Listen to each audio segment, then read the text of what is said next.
অনলাইনে টিকিট কাটছি 3 দিন আগে, টিকিট পাওয়া যায় না। আমার মেয়ের জামাই কেটে দিছে অনলাইনে। তারপরে ওরা তাকে দেখে ফেলছে, আমাকে ফেলে। ঈদের সময় তো আমি আসতে পারি না, ঈদের ভিড়ের জন্য, ঈদের বাসায় কাজ থাকে। ওরা আগে দেখে ফেলছে, আমি একাই দেখবো। আমার জীবনে প্রথমে একা ছবি দেখতে আসছি। তুফান মুভি কি দেখেছেন? হ্যাঁ হ্যাঁ 100তে কত দিবেন আপনি? হ্যাঁ তুফান মুভি কি দেখেছেন আপনি? হ্যাঁ দেখে ফেলছি তো আমি। কেমন লেগেছে আপনার? ভালো লাগছে। গানটা কি শোনা হয়েছে?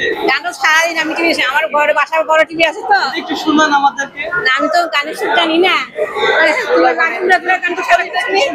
আমি গান পারি না তো, গানের সুর নাই।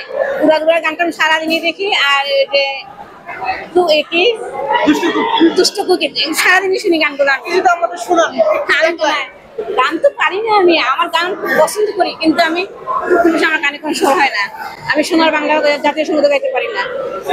স্কুলে আমার কান ধরে দাঁড় করাতে হয়েছে যে আমি সোনার বাংলা গাইতে পারি না। আমাকে হেড মিস্টার স্কুলে কান ধরে দাঁড় করাইছে যে সোনার বাংলা গাইনে আমার শোর হয় না।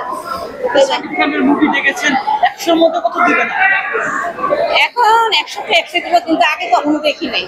প্রিয়তমা দেখলাম, এই তুফান দেখলাম, আগে কখনো দেখি নাই আমি।